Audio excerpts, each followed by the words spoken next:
പഴയ വീഞ്ഞ് പുതിയ കുപ്പിയിലെന്ന്. അത് വെറുതെ പറഞ്ഞല്ല. അതിൽ പാറത്തോട് ഗ്രാമപഞ്ചായത്തിലെ കൂവപ്പള്ളിയിൽ സ്ഥലം ഏറ്റെടുത്ത് നഴ്സിംഗ് കോളേജ് സ്ഥാപിക്കൽ 2 കോടി, കോരിത്തോട് ഗ്രാമപഞ്ചായത്തിന് പുതിയ ആസ്ഥാന മന്ദിരം 5 കോടി, KSRTC ഈരാറ്റുപേട്ട ഡിപ്പോയിൽ പുതിയ ഡോർമറ്ററി കം ഷോപ്പിംഗ് കോംപ്ലക്സ് 5 കോടി, ഇങ്ങനെ തെറ്റിദ്ധരിപ്പിക്കുന്ന പ്രചാരവേല നടന്നത്. അത് ആളുകളെ തെറ്റിദ്ധരിപ്പിക്കലാണ്, ആളുകളുടെ കണ്ണിൽ പൊടിയിടലാണ്. സിവിൽ സ്റ്റേഷന്റെ സ്ഥല ലഭ്യതയ്ക്ക് ഒരു തർക്കവുമില്ല. ഈ കാണുന്ന ആളുകളെ മുഴുവൻ അല്ലെ കേൾക്കുന്ന ആളുകളെ മുഴുവൻ കളിയാക്കുന്ന, അവരുടെ സാമാന്യ ബുദ്ധിയെയും കോമൺ സെൻസിനെ ചോദ്യം ചെയ്യുന്ന നടപടിയല്ലേ ഇത്. ഒരു വിപത്ത് എന്ന് അദ്ദേഹത്തെ വിശേഷിപ്പിക്കാൻ ഞാൻ ആഗ്രഹിക്കുക, ഏറ്റവും മാന്യമായ ഭാഷയിൽ. തുടക്കം നിരാശാജനകമാണെന്ന് പറയേണ്ടിയിരിക്കുന്നു. നമസ്കാരം. ഈ ന്യൂസിലേക്ക് എല്ലാവരെയും സ്നേഹപൂർവ്വം സ്വാഗതം ചെയ്യുന്നു. ഇന്ന് നമ്മോടൊപ്പം ഉള്ളത് ബഹുമാന്യനായ അഡ്വക്കേറ്റ് സെബാസ്റ്റ്യൻ കുളത്തുങ്കൽ XMLA ആണ്. കേരളത്തിലെ UDF ഗവൺമെന്റിന്റെ നേതൃത്വത്തിൽ ആദ്യ ബഡ്ജറ്റ് അവതരിപ്പിച്ചിരിക്കുകയാണ്. ആദ്യ ബഡ്ജറ്റ് അവതരിപ്പിച്ചിരിക്കുമ്പോൾ ഈരാറ്റുപേട്ടയ്ക്കും വിശിഷ്യ പൂഞ്ഞാർ നിയോജക മണ്ഡലത്തിലും സമഗ്രമായ വികസന പദ്ധതികളാണ് ആവിഷ്കരിച്ചിരിക്കുന്നത്.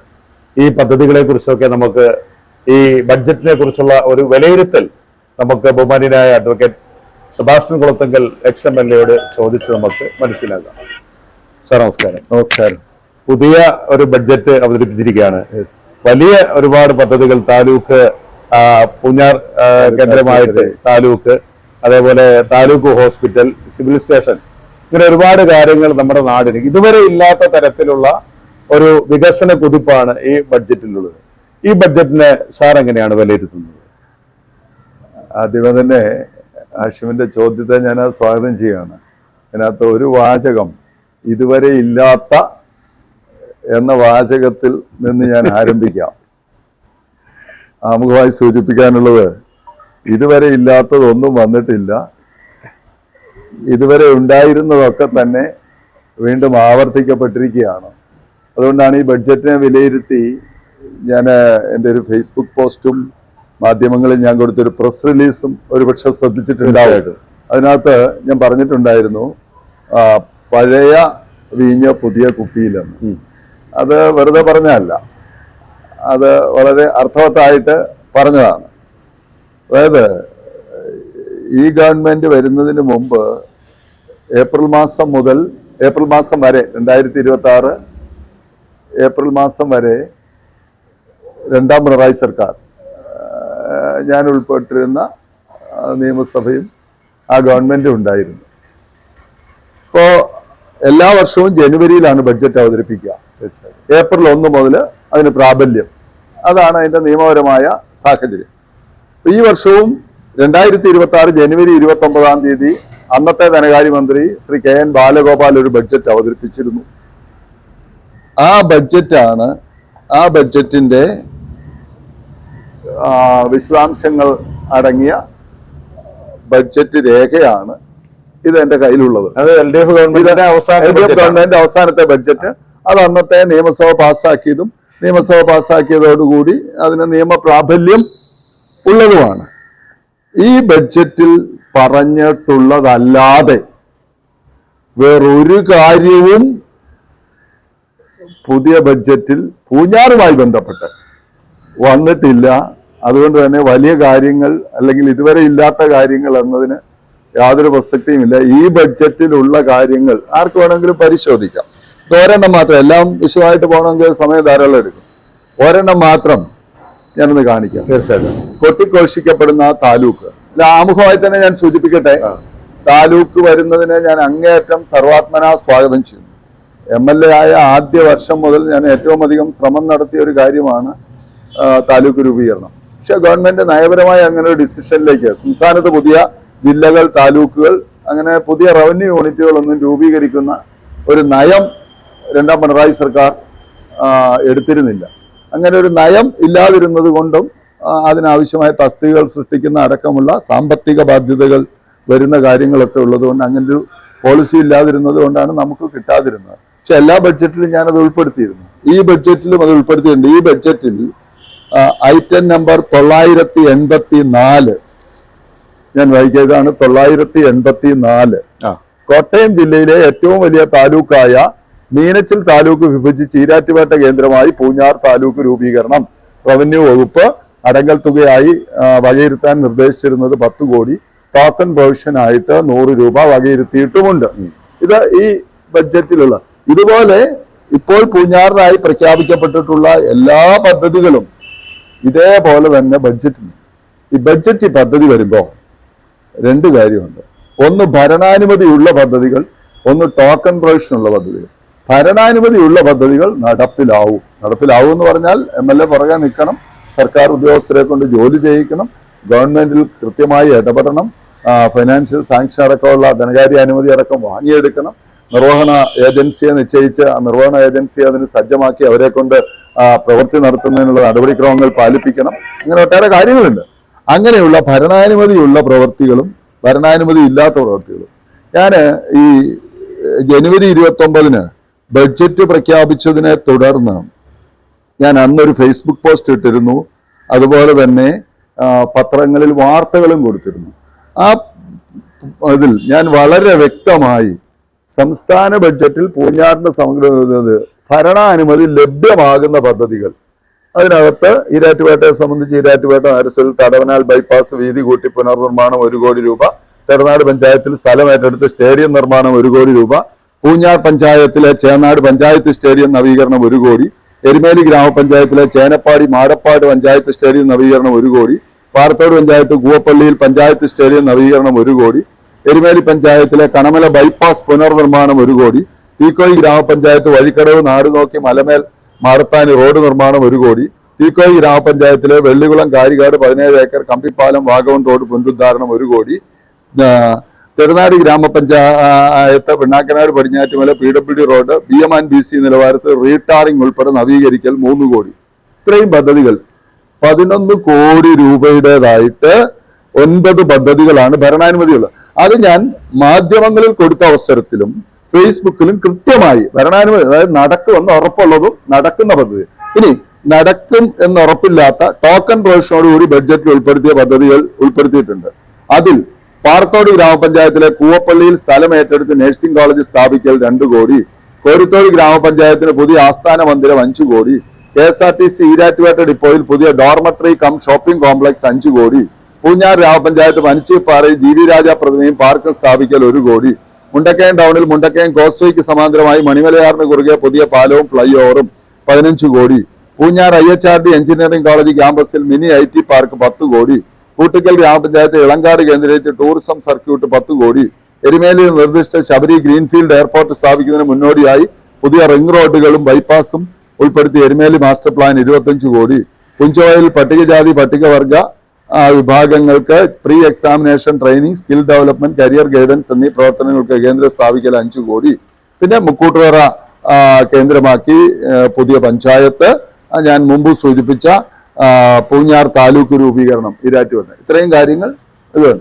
അപ്പൊ ഇതൊക്കെ തന്നെയാണ് വീണ്ടും ആവർത്തിക്കപ്പെട്ടത്. അങ്ങനെ അതിനകത്തൊരു സംശയം സ്വാഗതം ചെയ്യുന്നു, അതിനെ സർവാത്മന പിന്തുണയ്ക്കുന്നു. അതിനകത്തൊരു സംശയം എന്ന് പറയുന്നത് 2026 LDF ഗവൺമെന്റിന്റെ ലാസ്റ്റ് ബഡ്ജറ്റിൽ ഭരണാനുമതി ലഭിച്ച കുറെ പദ്ധതികളുടെ പേരാണ് സാറ് പറഞ്ഞത്. അതെ. അപ്പൊ ആ പദ്ധതികൾ തന്നെ വീണ്ടും പുതിയ ഗവൺമെന്റ് വന്ന് അവതരിപ്പിക്കുമ്പോൾ അതിന്റെ ഒരു ഔചിത്യം അല്ല, അത് തീർച്ചയായിട്ടും അതിനെ സ്വാഗതം ചെയ്യുന്നു. അതിന്റെ അർത്ഥം ഞാൻ വെച്ച പദ്ധതികൾ നാടിന് ഉപകരിക്കുന്നതാണ് എന്ന് കണ്ടുകൊണ്ട് പുതിയ MLAയും പുതിയ ഗവൺമെന്റും അത് ഏറ്റെടുത്തു എന്നുള്ളതാണ്. അതിനെ ഞാൻ സർവാത്മന പിന്തുണയ്ക്കുന്നു, സന്തോഷത്തോടെ സ്വാഗതം ചെയ്യുന്നു. അതുപോലെ തന്നെ ഈ ഇതിനകത്ത് ആകെയുള്ള ഒരു ചെറിയ പ്രശ്നം, ഈ ടോക്കൺ പ്രൊവിഷൻ ഉള്ള വർക്കുകൾ നടക്കണമെന്നുണ്ടെങ്കിൽ പിന്നീട് ഗവൺമെന്റ് അത് അനുമതി തരികയും ഭരണാനുമതി നൽകുകയും അതിനാവശ്യമായ വിഭവ ശേഷി ഉറപ്പുവരുത്തുകയും, അതൊന്നും വരുന്നതിന് മുമ്പേ, അത് വരണമെന്നുള്ള ആഗ്രഹത്തിലാണ് നമ്മളെല്ലാം ഇത് കൊടുക്കുന്നത്. അങ്ങനെ കൊടുത്തിട്ടുണ്ട്, അത് നല്ല കാര്യം തന്നെ, അത് തീർച്ചും ഭാവിയിലെ ലക്ഷ്യമാക്കിയാണ് നല്ല കാര്യം. പക്ഷേ ഇവിടെ അത് വരുന്നതിന് മുമ്പ് തന്നെ ഇതെല്ലാം അനുവദിച്ചു, താലൂക്ക് ആശുപത്രി അനുവദിച്ചു, ഇങ്ങനെയൊക്കെയുള്ള വലിയ അതുപോലെ KSRTCയുമായി ബന്ധപ്പെട്ട് ഡോർമറ്ററി കം ഷോപ്പിംഗ് കോംപ്ലക്സ് അനുവദിച്ചു. ഇങ്ങനെ തെറ്റിദ്ധരിപ്പിക്കുന്ന പ്രചാരവേല നടന്നത് അത് ആളുകളെ തെറ്റിദ്ധരിപ്പിക്കലാണ്, ആളുകളുടെ കണ്ണിൽ പൊടിയിടലാണ്, ഒരു പ്രഹസനമാണ്. അത് ശരിയല്ല. വരുന്നതിന് നമ്മൾ സ്വാഗതം ചെയ്യുന്നു, വരുന്നതിന് കൂട്ടായി ശ്രമിക്കാം, അതിനെന്ത് സഹായവും പിന്തുണയുമായി കൂടെയുണ്ട്. പക്ഷേ വരുന്നത് ഉറപ്പുവരുത്തുക എന്നുള്ളത് വരുന്നതിന് മുമ്പ് ആളുകളെ തെറ്റിദ്ധരിപ്പിക്കുന്ന ഒരു പ്രചാരണമുണ്ടായി. താലൂക്ക് രൂപീകരണം എന്ന് പറയുന്നത് ഇപ്പോൾ ഒരു കമ്മീഷനെ ഗവൺമെന്റ് നിശ്ചയിച്ചിട്ടുണ്ട്. അതും ബഡ്ജറ്റിൽ അനൗൺസ് ചെയ്തേ ഉള്ളൂ. കമ്മീഷൻ കോൺസ്റ്റിറ്റ്യൂട്ട് ചെയ്തിട്ടില്ല. കമ്മീഷന് ടേംസ് ആൻഡ് കണ്ടീഷൻസ് ഒന്നും നിശ്ചയിച്ചിട്ടില്ല. അവരുടെ റഫറൻസ് മാറ്റർ എന്താണെന്നുള്ളത് അസൈൻ ചെയ്തിട്ടില്ല. ഓഫീസ് കൊടുത്തിട്ടില്ല. ഒന്നും നിശ്ചയിച്ചില്ല. വരട്ടെ, വരുന്നത് നല്ല കാര്യം. അങ്ങനെ വരുമ്പോൾ സംസ്ഥാനത്ത് പുതിയ ജില്ലകൾ, പുതിയ താലൂക്കുകൾ രൂപീകരിക്കാൻ ഗവൺമെന്റ് നയം എടുത്തിട്ടുണ്ട് എന്നുള്ളതാണ് നമുക്ക് ബഡ്ജറ്റിലെ പ്രഖ്യാപനത്തിൽ നിന്ന് മനസ്സിലാക്കാൻ കഴിയുക. അപ്പൊ തീർച്ചയായിട്ടും അത് സ്വാഗതാർഹമാണ്. പക്ഷെ അത് അനുവദിക്കപ്പെട്ടിട്ടില്ല. അനുവദിക്കുന്നതിനെ സ്വാഗതം ചെയ്യുന്നു. പക്ഷെ അനുവദിച്ചു എന്നുള്ള നിലയിലുള്ള പ്രചാരണം തികച്ചും തെറ്റാണ്.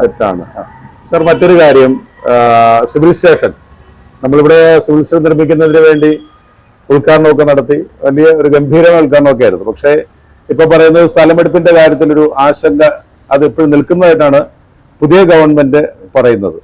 പുതിയ ഗവൺമെന്റ് പറഞ്ഞില്ല. പുതിയ ഗവൺമെന്റ് അല്ല, എം എൽ എ പറഞ്ഞത് ഞാൻ കേട്ടില്ല. ഒരു വ്യക്തിയുടെ നേതൃത്വത്തിൽ നിവേദനം കൊടുത്തതാണ് കണ്ടത്. അതാണ് ഏറ്റവും വലിയ തമാശ. കാരണം എം എൽ എക്കും ഗവൺമെന്റും നിവേദനം കൊടുത്തിരിക്കും. എം എൽ എ ഗവൺമെന്റ് പറഞ്ഞ ശരിയാണത്. അതിനകത്ത് എനിക്ക് സൂചിപ്പിക്കാനുള്ളത്, സിവിൽ സ്റ്റേഷന്റെ സ്ഥല ലഭ്യതയ്ക്ക് ഒരു തർക്കവുമില്ല. സിവിൽ സ്റ്റേഷൻ നിർമ്മിക്കാൻ ഉദ്ദേശിക്കുന്ന നിർദ്ദിഷ്ട സ്ഥലം റവന്യൂ വകുപ്പിന്റെ സ്ഥലമാണ്. പക്ഷെ അത് പോലീസ് ആഭ്യന്തര വകുപ്പിന്റെ അധീനതയിലായിപ്പോയി. ഇപ്പോ ഉദാഹരണത്തിന് ആഷിമിന്റെ ആധാരമുള്ള ഒരു സ്ഥലം ആഷിം സ്ഥലത്തില്ലായിരുന്നപ്പോൾ അല്ലെ ഏതോ കാരണത്താലോ ആഷിമിന്റെ ഒരു സഹോദരൻ കൈവശം വെച്ചിരിക്കുന്നു. അപ്പോൾ സഹോദരൻ അത് വിട്ടുതരാൻ തയ്യാറാവുന്നില്ല. നിങ്ങൾ തമ്മിലൊരു തർക്കം, ആരെങ്കിലും ഒരു മധ്യസ്ഥം പറഞ്ഞ് തർക്കം അവസാനിപ്പിച്ച് എന്നുള്ള ഒരു നില മാത്രമാണ് അവിടെ.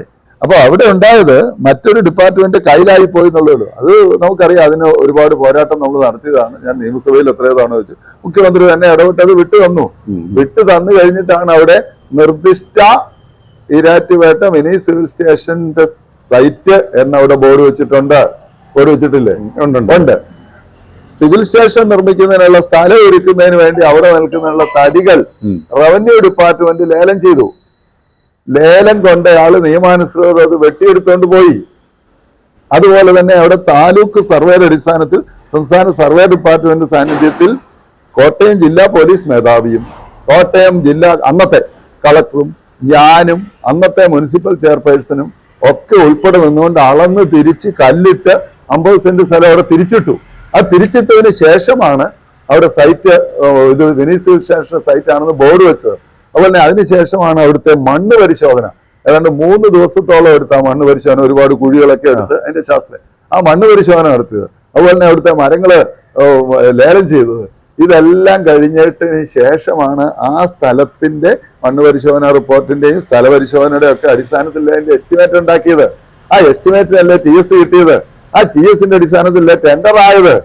ഇത്രയും കാര്യങ്ങൾ ചെയ്തിട്ട് സ്ഥലം കിട്ടിയില്ല എന്ന് പറഞ്ഞാൽ ഈ കാണുന്ന ആളുകളെ മുഴുവൻ അല്ലെ കേൾക്കുന്ന ആളുകളെ മുഴുവൻ കളിയാക്കുന്ന, അവരുടെ സാമാന്യ ബുദ്ധിയെയും കോമൺ സെൻസിനെ ചോദ്യം ചെയ്യുന്ന നടപടിയല്ലേ ഇത്. ഒരിക്കലും അങ്ങനെ ഒരു നിവേദനം MLA സ്വീകരിക്കരുതായിരുന്നു ആണെന്ന് എന്റെ അഭിപ്രായം.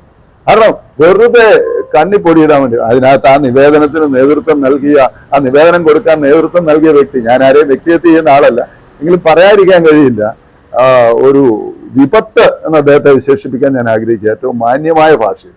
കാരണം കഴിഞ്ഞ 5 വർഷക്കാലം ഇവിടെ നടത്തിയ വികസന പ്രവർത്തനങ്ങൾക്കെല്ലാം നെഗറ്റീവുമായിട്ട്, അതിനെല്ലാം ടോർപ്പിഡോയും തുരങ്കവുമായിട്ട് വിവരാവകാശം എങ്ങനെ ഇതിനെല്ലാം ഇങ്ങനെ മോശമാക്കാമോ അല്ലെങ്കിൽ എങ്ങനെ അതൊക്കെ നടത്താതിരിക്കാമോ എന്ന് നടത്തുന്ന ഒരു വ്യക്തിയാണ് ഇപ്പം സ്ഥലം കിട്ടിയില്ല എന്ന് പറഞ്ഞുകൊണ്ട് നിവേദനം കൊടുത്തിരിക്കുന്നത്. സ്ഥലം ലഭ്യമാക്കണമെന്ന് പറഞ്ഞു. അത് സ്വീകരിക്കാൻ MLA എന്ത് കഷ്ടമെന്നാണ് പറഞ്ഞത്. ഇനി അതിനൊരു കാര്യം കൂടെ അത് കൺക്ലൂഡ് ചെയ്യാം. കഴിഞ്ഞ നിയമസഭാ തെരഞ്ഞെടുപ്പിന്റെ നോട്ടിഫിക്കേഷൻ വരുന്നതിന് മുമ്പ് പിന്നെ ടെൻഡർ അനൗൺസ് ചെയ്തതാ. ഞാൻ അതിന്റെ ടെൻഡർ നോട്ടീസ് ഒക്കെ സോഷ്യൽ മീഡിയയിലും പത്രങ്ങളിലൊക്കെ കൊടുത്തിരുന്നു. പെരുമാറ്റച്ചട്ടം ഇലക്ഷൻ റിസൾട്ട് വന്നു, പുതിയ ഗവൺമെന്റ് വന്നു, പുതിയ MLA വന്നു. ഇലക്ഷൻ പെരുമാറ്റച്ചട്ടം പിൻവലിച്ചിട്ട് ഏതാണ്ട് 2 മാസമായി. ആ ടെൻഡർ ഓപ്പൺ ചെയ്തപ്പോ 6 പേര് വോട്ട് ചെയ്തിട്ടുണ്ടായിരുന്നു. അതിൽ ഏറ്റവും ലീസ്റ്റ് വോട്ട് ചെയ്തത് VC കൺസ്ട്രക്ഷൻസ് എന്ന് പറയുന്ന കമ്പനിയാണ്. സ്വാഭാവികമായിട്ടും പിന്നെ ഒറ്റ നടപടിയേ ഉള്ളൂ, ആ കമ്പനിയെ കൊണ്ട് എഗ്രിമെന്റ് ഒപ്പിച്ച് പണി തുടങ്ങി. യഥാർത്ഥത്തിലാണ് ഒരാഴ്ചയുടെ ആവശ്യമുള്ളൂ. പക്ഷെ ദൗർഭാഗ്യവശാൽ ഈ 2 മാസമായിട്ടും ഞാൻ ഇന്നലെ അന്വേഷിക്കുമ്പോഴും എഗ്രിമെന്റ് വെച്ചിട്ടില്ല, വർക്ക് സ്റ്റാർട്ട് ചെയ്തിട്ടില്ല. അതിനൊക്കെയാണ് ഭരണപരമായ ഇനീഷ്യേഷൻ, MLA ഇനീഷ്യേഷൻ, ഭരണപരമായ ഒരു മുൻകൈ ഉണ്ടാവേണ്ടത്, ഇടപെടൽ ഉണ്ടാവേണ്ടത്. യഥാർത്ഥത്തിൽ പെരുമാറ്റച്ചട്ടം പിൻവലിച്ചാൽ പരമാവധി ഒരു 10 ദിവസത്തിനുള്ളിൽ, ഒരാഴ്ചക്കുള്ളിൽ ചെയ്യണം. പണി ആരംഭിക്കാൻ കഴിയുമായിരുന്നു. അന്ന് നിർമ്മാണ ഉദ്ഘാടനവും കഴിഞ്ഞ, ഇനി വേറെ ഉദ്ഘാടനം ചെയ്യേണ്ട കാര്യമില്ല, പണി തുടങ്ങിയാൽ മതി. അത് ഇതുവരെയും തുടങ്ങിയില്ല എന്നുള്ളത് ഒരു കുറ്റകരമായ അനാസ്ഥയും കെടുകാര്യസ്ഥതയുമാണ് അവിടെ നിലനിൽക്കുന്നത്. അതിൻ്റെ കൂടെ പറയാതിരിക്കാൻ കഴിയില്ല, ഈ 2 മാസത്തിനിടയിൽ ഒരു വികസന പ്രവർത്തനം പോലും പിന്നെ മുന്നോട്ട് പോകുന്നില്ല. പുതിയ ഒറ്റ ടെൻഡർ വന്നിട്ടില്ല. ടെൻഡർ ക്ഷണിക്കുന്നതിന് സജ്ജമാക്കി എത്രയോ വികസന പ്രവർത്തനങ്ങൾ കഴിഞ്ഞ ഗവൺമെന്റ് അവസാന കാലത്തുണ്ട്. ഒരു ഉദാഹരണം മാത്രം, ഒത്തിരി കാര്യമാണ്, എല്ലാത്തിലേക്കും ഞാൻ പോകുന്നില്ല. കാരണം ഞാൻ ഏറ്റവും പ്രധാനപ്പെട്ടതും 10 ലക്ഷത്തിന് മുകളിലുള്ളതുമായ പദ്ധതികൾ മാത്രം ഏതാണ്ട് 100 ചില്ലുവാനും പദ്ധതികൾ ഞാൻ എൻ്റെ ഫേസ്ബുക്കിൽ കൊടുത്തിരുന്നു. വിശദാംശങ്ങളും അതിന്റെ സ്റ്റാറ്റസ് അനുസരിച്ച്, ഇന്നതാണ് അതിന്റെ സ്റ്റാറ്റസ്, അതിന്റെ തുടർ നടപടി സ്വീകരിക്കണം. കാരണം നാടിന്റെ വികസനത്തിൽ എനിക്കൊരു രാഷ്ട്രീയമില്ല, LDFന്റെ പോളിസി അതുകൊണ്ടാണ്, അത് തന്നെയാണ്. അപ്പോൾ നമ്മൾ നാടിന്റെ വികസനത്തിൽ നമുക്ക് ഒന്നിച്ചു നിൽക്കേണ്ടതുണ്ട്. അതുകൊണ്ടാണ് അത്രയും ഒരു കൃത്യമായ വിവരങ്ങൾ പാസ് ചെയ്തത്. ആ വിവരങ്ങൾ നൽകിയിട്ടും ഇപ്പോൾ ഉദാഹരണം മുണ്ടക്കയം മിനി സിവിൽ സ്റ്റേഷൻ ഈ ചാറ്റുവേട്ട പോലെ തന്നെ ഞാൻ പ്രൊസീഡ് ചെയ്ത് കൊണ്ടുവന്ന് അത് ഇതുവരെ ടെൻഡർ വിളിച്ചിട്ടില്ല. എല്ലാ കാര്യവും പൂർത്തീകരിച്ച് എല്ലാം. അങ്ങനെ എത്ര വർക്കുകൾ ടെൻഡർ ആവുന്നില്ല. നടന്നുകൊണ്ടിരുന്ന വർക്കുകൾ നിലച്ചുപോയി. സ്റ്റാർട്ട് ചെയ്യേണ്ട വർക്കുകൾ സ്റ്റാർട്ട് ചെയ്തിട്ടില്ല. ഒരു കാര്യവും 2 മാസമായാലും നാളുകളിൽ നടക്കും, ആരംഭിക്കുമെന്ന് പ്രതീക്ഷിക്കാം. നമുക്ക് ശുഭാപ്തി വിശ്വാസത്തോടെ. അതുപോലെ തന്നെ നമ്മുടെ ഈ താലൂക്ക് ഹോസ്പിറ്റല് നമ്മൾ എന്താണെന്നറിയത്തില്ല, നമ്മൾ ഈ കാലാകാലങ്ങളായിട്ട് നമ്മുടെ പൂഞ്ഞാർ നിയോജക മണ്ഡലം ഒരുപാട് MLA-മാരെ കണ്ടാണ്. ഏറ്റവും ലാസ്റ്റ് ആണ് സാർ, അതിനുശേഷം ഇപ്പം പുതിയ MLA വന്നിരിക്കുന്നത്. പക്ഷെ എന്തോ ഈ പറഞ്ഞ സിവിൽ സ്റ്റേഷൻ ആണെങ്കിലും താലൂക്ക് ആണെങ്കിലും താലൂക്ക് ഹോസ്പിറ്റലാണെങ്കിലും മറ്റൊരുപാട് സംവിധാനങ്ങളുണ്ട്. ഇതൊന്നും നമ്മുടെ മണ്ഡലത്തിലേക്ക് വരാൻ ഒരല്പം വൈകുന്നു. അതിൻ്റെ ഒരു കാരണം എന്ന് പറഞ്ഞു കഴിഞ്ഞാൽ നമ്മുടെ മണ്ഡലത്തിൽ ഈ കഴിഞ്ഞ 5 കൊല്ലത്തിനിടയിൽ ഒരുപാട് കാര്യങ്ങൾ വന്നു. ഒന്നൊന്നായിട്ട് സിവിൽ സ്റ്റേഷൻ ഞാൻ പ്രധാനപ്പെട്ട കാര്യങ്ങളാണ് ഞാൻ പറഞ്ഞത്. പല മണ്ഡലങ്ങളിലും വന്ന താലൂക്ക് ആശുപത്രിയുടെ കാര്യവും നിരവധി തവണ ഞാൻ ഗവൺമെന്റിൽ ഉന്നയിക്കുകയും അന്നും ഈ പറഞ്ഞതുപോലെ തസ്തികകൾ സൃഷ്ടിക്കുന്ന അടക്കം, സാമ്പത്തിക ബാധ്യത പുതിയത് വരുന്നതടക്കം, പിന്നെ ഭരണപരമായ ചില തടസ്സങ്ങൾ ഒക്കെയാണ് അതിനും വന്നത്. അതും ഈ കഴിഞ്ഞ തവണത്തേന് മുമ്പിലത്തെ ബഡ്ജറ്റ് ഈരാറ്റുപേട്ട താലൂക്ക് ആശുപത്രിയായി ഉയർത്തണമെന്ന് ഞാൻ നിയമസഭയിൽ സബ്മിഷനിലൂടെ പലതവണ ആവശ്യപ്പെട്ടതും മുഖ്യമന്ത്രിക്കും ആരോഗ്യമന്ത്രിക്കും ഒക്കെ നിവേദനം കൊടുക്കുകയും ബഡ്ജറ്റിൽ തന്നെ പലതവണ, ഇത് 2025-26 സംസ്ഥാന ബഡ്ജറ്റ്, തൊട്ട് മുമ്പിലത്തെ 1 വർഷം മുമ്പത്തെ ബഡ്ജറ്റ്, ആ ബഡ്ജറ്റിൽ ഇത് 1997 പൂഞ്ഞാർ നിയമമണ്ഡലത്തിൽ ഈരാറ്റുപേട്ട കുടുംബാരോഗ്യ കേന്ദ്രം താലൂക്ക് ആശുപത്രിയായി ഉയർത്തൽ, ഇങ്ങനെ ചെയ്യാനുള്ള ജോലികളെല്ലാം ചെയ്തതാണ്. പക്ഷെ അപ്പോഴത്തെ ഓരോ സാഹചര്യം കൊണ്ട് ചില കാര്യങ്ങൾ നടന്നില്ല എന്നുള്ളതേ ഉള്ളൂ. ഇപ്പോൾ ഞാൻ സൂചിപ്പിക്കുന്നത് ഇതിനെല്ലാം വരുന്നതിനെ പൂർണ്ണമായും പിന്തുണയ്ക്കുന്നു, സർവാത്മന സ്വാഗതം ചെയ്യുന്നു. അതിന് വേണ്ടുന്ന കഴിയുന്ന എല്ലാ പിന്തുണയും ഉണ്ടാവും. പക്ഷെ വരാത്ത കാര്യങ്ങൾ വന്നു എന്ന് തെറ്റിദ്ധരിപ്പിക്കുന്ന ഒരു പ്രചാരണം ജനങ്ങളുടെ ഒരു സാമാന്യ ബുദ്ധിയെ ചോദ്യം ചെയ്യുന്നതാണ്. അതുപോലെ തന്നെ ഈ മിനി സിവിൽ സ്റ്റേഷൻ്റെ സ്ഥലം റവന്യൂ ഭൂമിയാണ്, അതിന് യാതൊരു തർക്കവുമില്ല. എല്ലാ നടപടിക്രമങ്ങളും പൂർത്തീകരിച്ചു കഴിഞ്ഞപ്പോഴും അതിന് സ്ഥലം കിട്ടിയിട്ടില്ല എന്നും മറ്റും പ്രചരിപ്പിക്കുന്നത് അങ്ങേറ്റം ശരിയായ നടപടിയല്ല. അല്ല, പുതിയ ഗവൺമെന്റ് അധികാരത്തിൽ കയറിയതേ ഉള്ളൂ, ഒരു വിലയിരുത്തലിനുള്ള സമയമായിട്ടില്ല എന്ന് വേണേ പിന്നെ ഞങ്ങളുടെ കാഴ്ചപ്പാടിൽ പറയാം. എങ്കിലും ഒരു മുൻ ജനപ്രതിനിധി എന്ന നിലയ്ക്ക് സാറ് ഈ പുതിയ ഗവൺമെന്റിനെ എങ്ങനെയാണ് വിലയിരുത്തുന്നത്? ഈ ഗവൺമെന്റിനെ ആവശ്യം പറഞ്ഞ പോലെ പൂർണ്ണമായ അർത്ഥത്തിൽ വിലയിരുത്താൻ സമയമായിട്ടില്ല എന്ന് പറയുമ്പോഴും തുടക്കം നിരാശജനകമാണെന്ന് പറയേണ്ടിയിരിക്കുന്നു. കാരണം ഒരു യു ടേൺ സർക്കാർ എന്ന ഒരു ധാരണയിലേക്ക് ആളുകളുടെ മനസ്സിലേക്ക് എത്തുന്ന സ്ഥിതി വന്നിരിക്കുക. PM ശ്രീ പദ്ധതി ഞങ്ങൾ വന്നാൽ അറബിക്കടലിൽ എറിയുമെന്ന് പറഞ്ഞ് പ്രഖ്യാപിച്ച് അധികാരത്തിൽ വന്ന ആളുകൾ ഏറ്റവും ആവേശത്തോടു കൂടി അത് നടപ്പിലാക്കാൻ മുന്നോട്ട് വരികയും അതിനെ ന്യായീകരിക്കുകയും ചെയ്യുന്ന കാഴ്ചയാണ് നമുക്ക് കാണാൻ കഴിയുന്നത്. അതുപോലെ തന്നെ ഊരാളുങ്കൽ ലേബർ സൊസൈറ്റിയെ, കോൺട്രാക്ട് സൊസൈറ്റിയെ കുറിച്ച് അവരുന്നയിച്ച വിമർശനം നിയമസഭയിൽ തന്നെ തിരുത്തി പറഞ്ഞത് നമ്മൾ കാണുകയുണ്ടായി. അതുപോലെ തന്നെ മറ്റു പ്രധാനപ്പെട്ട കാര്യം, ഒരു സംഘപരിവാർ അജണ്ടയ്ക്ക് വിധേയപ്പെട്ട് വിനീത വിധേയരായി നിൽക്കുന്ന ഒരു സർക്കാർ എന്ന് ഉള്ള ഒരു തോന്നൽ ജനങ്ങൾക്കിടയിൽ കേരളം ഉയർത്തിപ്പിടിക്കുന്ന മഹത്തായ മതേതരത്വവും ജനാധിപത്യവും അടിയറ വയ്ക്കുന്ന ഒരു സ്ഥിതി ഉണ്ടാവുന്നു എന്ന് ആശങ്കപ്പെടുത്തുന്ന നടപടികളാണ്. ഇപ്പൊ ഏറ്റവും ഒടുവിൽ ഇലക്ഷൻ കമ്മീഷനായി ശേഷാദ്രിനാഥൻ എന്ന വലിയ RSS ബന്ധമുള്ള ഒരാളെ നിയമിക്കുന്നതിന് വേണ്ടിയുള്ള ഗവൺമെന്റ് നീക്കത്തിനെതിരെ, നടപടിക്കെതിരെ KPCC ജനറൽ സെക്രട്ടറി തന്നെ രംഗത്ത് വന്നിരിക്കുക. അഡ്വക്കേറ്റ് ജനറലായിട്ട് നിയമിക്കപ്പെട്ടത് രാജ്ഭവന്റെ നിയമോപദേഷ്ടാവായിരുന്ന BJP RSS ബന്ധമുള്ള വ്യക്തിയാണ് അഡ്വക്കേറ്റ് ജനറലായിട്ട് നിയമിച്ചത്. മുഖ്യമന്ത്രിയുടെ പ്രിൻസിപ്പൽ സെക്രട്ടറി, ഏറ്റവും പ്രധാനപ്പെട്ട സെക്രട്ടറിയാണ് പ്രിൻസിപ്പൽ സെക്രട്ടറി. ഇലക്ഷൻ കമ്മീഷന്റെ സീലും BJPയുടെ സീലും ഒരുമിച്ച് സൂക്ഷിക്കുന്ന, BJPയുടെ ആജ്ഞാനുവർത്തിയായി പ്രവർത്തിച്ചിരുന്നുവെന്ന് പരക്കെ ആക്ഷേപിക്കപ്പെട്ട് കേന്ദ്ര ഗവൺമെന്റ് തൊട്ടു മുമ്പ് ഇലക്ഷൻ കമ്മീഷനായി നിയമിച്ചിരുന്ന വ്യക്തിയെ തന്നെ മുഖ്യമന്ത്രിയുടെ പ്രിൻസിപ്പൽ സെക്രട്ടറിയായി നിയമിക്കുന്നു. മഹാത്മാഗാന്ധി യൂണിവേഴ്സിറ്റിയുടെയും കാർഷിക സർവകലാശാലയുടെയും ഒക്കെ വൈസ് ചാൻസലർമാരായും സെനറ്റ് അംഗങ്ങളുമായും സംഘപരിവാറുകാർ, അറിയപ്പെടുന്ന സംഘപരിവാറുകാർ നിയമിക്കപ്പെടുമ്പോൾ ഗവൺമെന്റ് അതിന് എല്ലാ പിന്തുണയും നൽകുന്നു. മൃദുവായി പോലും അതിനെ ഒന്ന് എതിർക്കാനായിട്ട് തയ്യാറാവുന്നില്ല. മുൻകാലങ്ങളിൽ വ്യത്യസ്തമായി ഗവർണർ നിയമസഭയിൽ നടത്തുന്ന നയപ്രഖ്യാപന പ്രസംഗം, സംസ്ഥാന ബഡ്ജറ്റ്, ഈ കാര്യങ്ങളിലൊന്നും കേന്ദ്ര ഗവൺമെന്റിനെതിരായ ഒരു വിമർശനമില്ല. കേന്ദ്ര ഗവൺമെന്റിനെ അനാവശ്യമായി വിമർശിക്കേണ്ട. പക്ഷെ കേരളത്തെ അവഗണിക്കുന്നുണ്ട്, മതേതര ജനാധിപത്യ മൂല്യങ്ങളെ അവർ ചവിട്ടിമതിക്കുന്നുണ്ട്, ഫെഡറൽ തത്വങ്ങൾ നഗ്നമായി ലംഘിക്കുന്നുണ്ട്. ഇത്തരം സംസ്ഥാനത്തിന്റെ ന്യായമായ അവകാശങ്ങളിലുള്ള കടന്നുകയറ്റത്തിനെതിരെ ചെറുക്കാനും പ്രതിരോധിക്കാനും പ്രതിഷേധിക്കാനും ഉള്ള ഏറ്റവും കൃത്യമായ വേദികളാണ് ഈ പറഞ്ഞ അവസരങ്ങളൊക്കെ. അവയിലൊക്കെ തികഞ്ഞ നിശബ്ദത പുലർത്തുന്നത് വലിയ സംശയമാണ് ഉണർത്തുന്നത്. അതുപോലെ തന്നെ ഭരണ നടപടികളിൽ ഇതുവരെ ഏതെങ്കിലും ഒരു കാര്യങ്ങളിൽ, ഇപ്പൊ കേരളയിൽ വേണ്ടെന്ന് വെച്ചു, അതടക്കം ചില വേണ്ട എന്ന് വയ്ക്കലുകളല്ലാതെ വേണമെന്നുള്ളതിലേക്ക് ഒരു പ്രധാനപ്പെട്ട കാര്യങ്ങളിലേക്കും തുടക്കം കുറിക്കാനോ പ്രഖ്യാപിക്കാനോ നടത്താനോ കഴിഞ്ഞിട്ടില്ല. ഏറ്റവും ആദ്യം ഈ ഗവൺമെന്റ് ഒപ്പിട്ട ഫയല് വീര്യം കുറഞ്ഞ മദ്യത്തിന്റെ നികുതി കുറയ്ക്കാനുള്ള. തീർച്ചയായിട്ടും ഒന്നാം പിണറായി സർക്കാർ ആദ്യം ഒപ്പിട്ട ഫയൽ 18 മാസം നിന്ന് ക്ഷേമ പെൻഷന്റെ കുടിശ്ശിക തീർത്ത് ആളുകൾക്ക് പെൻഷൻ കൊടുക്കാൻ.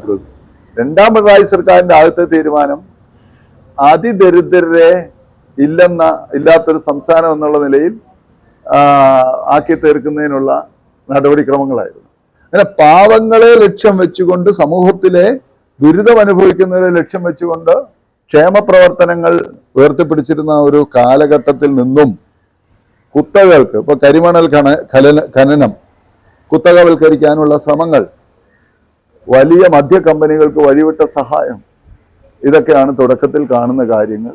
അതുകൊണ്ട് അതിൽ നിന്ന് തിരുത്തി കേരളത്തിന്റെ ജനാധിപത്യവും മതേതരത്വവും ഉയർത്തിപ്പിടിക്കുന്നതും കേരളത്തിലെ മഹാഭൂരിപക്ഷം വരുന്ന സാധാരണക്കാരന്റെയും തൊഴിലാളികളുടെയും കൃഷിക്കാരന്റെയും വ്യാപാരികളുടെയും എല്ലാം താല്പര്യം സംരക്ഷിക്കുന്നതായ നടപടികൾ UDF സർക്കാരിന്റെ ഭാഗത്തു നിന്ന് ഉണ്ടാവണം.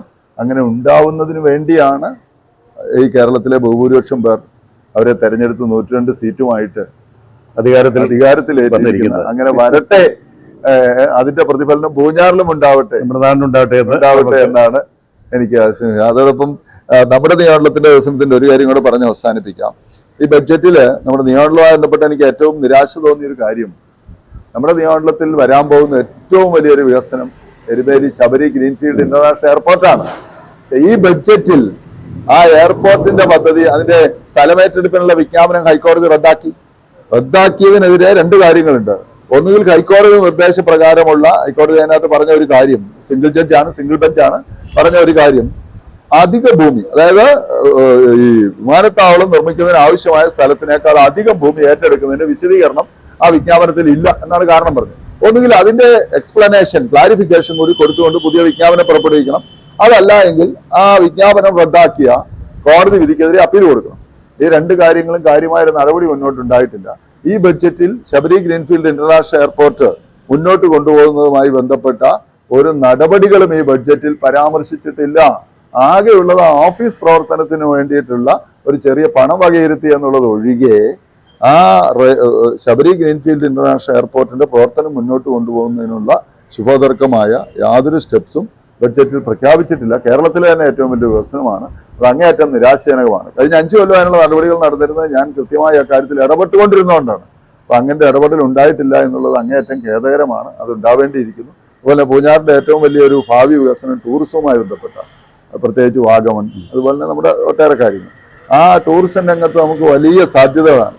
അത് ഉപയോഗിക്കാനുള്ള നടപടികളോ നിർദ്ദേശങ്ങളോ പദ്ധതികളോ ബഡ്ജറ്റിൽ ഇല്ല എന്നുള്ളതും വളരെ ഖേദം. അതുമായി ബന്ധപ്പെട്ട് ഞാൻ മുൻ ബഡ്ജറ്റിൽ ഉൾപ്പെടുത്തിയിരുന്ന പദ്ധതി പോലും ഒഴിവാക്കി കളഞ്ഞു. വാഗമൺ ഒരു ടൂറിസം സർക്യൂട്ട് അതുവരെ ഒഴിവാക്കി. ഈ 2 കാര്യങ്ങളാണ് എടുത്തു പറയാനുള്ളത്. എങ്കിലും ഈ വിമർശനങ്ങളൊക്കെ സൃഷ്ടിപരമാണ്, ക്രിയാത്മകമാണ്. നന്നായി മുന്നോട്ട് പോകാനും നല്ല വികസനം നാടിന് കൈവരിക്കാനും ഇടയാവട്ടെ എന്ന് ആശംസിക്കുന്നു. നമ്മള് ബഡ്ജറ്റിലൂടെ ഒരു യാത്ര നടത്തി. കഴിഞ്ഞ ബഡ്ജറ്റും പുതിയ ബഡ്ജറ്റും എല്ലാം നമ്മൾ ഒരു വിലയിരുത്തൽ നടത്തിയായിരുന്നു.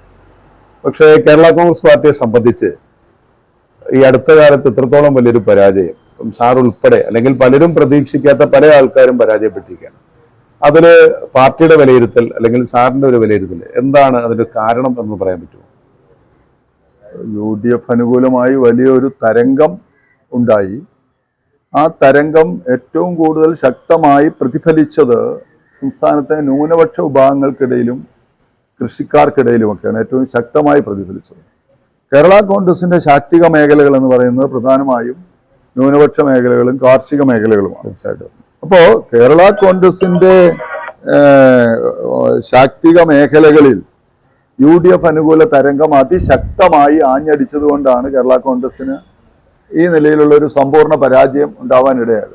പക്ഷെ അവിടെ നാം കാണേണ്ട ഒരു കാര്യമുണ്ട്. ഈ കൊടുങ്കാറ്റിൽ പയ്യന്നൂരും തളിപ്പറമ്പും കൂത്തുപറമ്പും അടക്കമുള്ള CPM-ന്റെ അല്ലെങ്കിൽ ഇടതുപക്ഷത്തിന്റെ ഉരുക്കു കോട്ടകൾ പോലും തകർന്നു വീണപ്പോൾ അതിന് സമാനമായി UDF-ന്റെ ഉരുക്കു കോട്ടകൾ എന്ന് വിശേഷിപ്പിക്കാവുന്ന മധ്യ തിരുവിതാംകൂറിലെ നിയോജക മണ്ഡലങ്ങൾ, പാലായും കാഞ്ഞിരപ്പള്ളിയും പൂഞ്ഞാറും റാന്നിയും ചങ്ങനാശ്ശേരിയും അടക്കമുള്ള മണ്ഡലങ്ങൾ എല്ലാം 10,000-ൽ താഴെ. കേരള കോൺഗ്രസ് മത്സരിച്ച ഭൂരിപക്ഷ മണ്ഡലങ്ങളും 10,000-ൽ താഴെ മാത്രം വോട്ടിനാണ് തോറ്റത്. അതേസമയം UDF-ന്റെ ശക്തി കേന്ദ്രങ്ങൾ മലപ്പുറം ജില്ലയിൽ കുഞ്ഞാലിക്കുട്ടി സാഹിബിന്റെ ഒക്കെ ഭൂരിപക്ഷം 85,000-ആണ്. തീർച്ചയായിട്ടും 50,000-ന് മുകളിൽ ഭൂരിപക്ഷമുള്ളവർ, 60,000-ന് മുകളിൽ ഭൂരിപക്ഷമുള്ളവർ, അത്രയേറെ മൃഗീയ ഭൂരിപക്ഷം UDF കോട്ടകളിൽ കിട്ടിയപ്പോൾ ആ കോട്ടകൾക്ക് സമാനമായ കേരള കോൺഗ്രസ് മേഖലകളും UDF മേഖലകളാണ്. ആ മേഖലകളിൽ ഇത്ര ചെറിയ വോട്ടിന് പാല എന്ന് പറയുന്ന വലിയ UDF ശക്തി കേന്ദ്രത്തിൽ കേവലം 2,900 വോട്ടിന് മാത്രമാണ് ജോസ് കെ മാണി പരാജയപ്പെടുന്നത്. ഇവിടെ പൂഞ്ഞാറ്, ഇവിടെ ഞാൻ 6,000-ൽ പരം വോട്ടിന് മാത്രമാണ് പരാജയപ്പെടുന്നത്. Kanjirappally doctor N. ജയരാജ് 5,000 വോട്ടിൽ താഴെ മാത്രമാണ് പരാജയപ്പെടുന്നത്. റാന്നിയിൽ പ്രമോദ് നാരായണൻ 4,000 വോട്ടിന് മാത്രമാണ് പരാജയപ്പെടുന്നത്. അപ്പോ കേരള കോൺഗ്രസിന്റെ ശക്തി കൊണ്ടും കേരള കോൺഗ്രസിന്റെ സംഘടനാ ബലം കൊണ്ടുമാണ് പിടിച്ചു നിന്നത്. അതൊന്നും ഒരു തെരഞ്ഞെടുപ്പ് പരാജയമൊന്നും ഒരു പാർട്ടിയുടെ അവസാനം ആയി എന്നുള്ളതിന്റെ വിലയിരുത്തലൊന്നും അല്ല. ഒരു കാലഘട്ടത്തിൽ കെ കരുണാകരന്റെ നേതൃത്വത്തിൽ 9 അംഗങ്ങൾ മാത്രമായിരുന്നു ഇന്ത്യൻ നാഷണൽ കോൺഗ്രസിന് കേരള നിയമസഭയിൽ ഉണ്ടായിരുന്നത്. ഈ കഴിഞ്ഞ 2 തെരഞ്ഞെടുപ്പിലും അവർക്ക് 20-നോടടുത്ത അംഗങ്ങൾ മാത്രമാണ് ഉണ്ടായിരുന്നത്. ഇപ്പൊ അവർ 63 അംഗങ്ങളായില്ലേ. അതുപോലെ ഒരിക്കൽ ഇന്ത്യൻ പാർലമെന്റിൽ BJPക്ക് 2 മെമ്പർമാർ മാത്രമാണ്, 2 MP-മാരാണ്. അവിടെ നിന്ന് പിറ്റേ തെരഞ്ഞെടുപ്പിൽ AD വാജ്പേയിയുടെ നേതൃത്വത്തിൽ അവർ അധികാരത്തിൽ വന്നില്ല, ഇന്ത്യ ഭരിച്ചു. അപ്പൊ അതുകൊണ്ട് ഒരു തെരഞ്ഞെടുപ്പ് പരാജയം ഒന്നിന്റെ അവസാനമല്ല. കേരള കോൺഗ്രസിന് എപ്പോഴും ജനകീയ അടിത്തറയ്ക്ക് കോട്ടം തട്ടിയിട്ടില്ല. സംഘടനാ സംവിധാനത്തിനും ശക്തി ക്ഷയിച്ചിട്ടില്ല. കേരള കോൺഗ്രസ് ഉയർത്തിപ്പിടിക്കുന്ന ലക്ഷ്യങ്ങളും മുദ്രാവാക്യങ്ങളും പ്രത്യയശാസ്ത്രങ്ങളുമായി ശക്തമായി തന്നെ മുന്നോട്ട് പോകും. വരും കാലങ്ങളിൽ നഷ്ടപ്പെട്ടതൊക്കെ തിരിച്ചു പിടിച്ച് കേരള രാഷ്ട്രീയത്തിൽ സജീവമായി തന്നെ ജനനന്മ ലക്ഷ്യമാക്കി മുന്നോട്ടുള്ള പ്രവർത്തനത്തിൽ കേരള കോൺഗ്രസ് ഉണ്ടാവും. ഓക്കെ. ഫാമിലിയും ഫ്രണ്ട്സുമായെല്ലാം സ്റ്റേ ചെയ്യാൻ പെർഫെക്റ്റ് സ്പോട്ട്. കൂടാതെ വാഗമൺ, ഇലവീഴ, പൂഞ്ചിറ തുടങ്ങി പ്രധാന ടൂറിസ്റ്റ് കേന്ദ്രങ്ങളിലേക്കെല്ലാം ഈസി ആക്സസ്. എല്ലാ ഓൺലൈൻ സൈറ്റുകളിലും ബുക്കിംഗ് സൗകര്യം.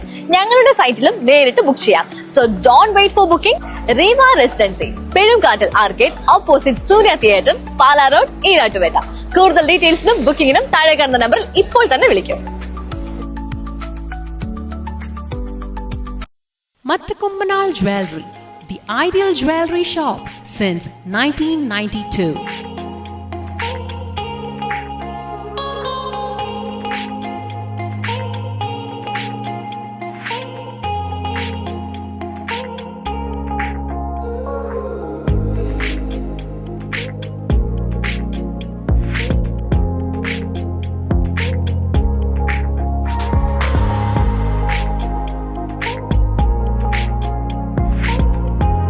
Mattakumbanal Jewelry, PP Road, Iratupeta. Contact number 8893262626.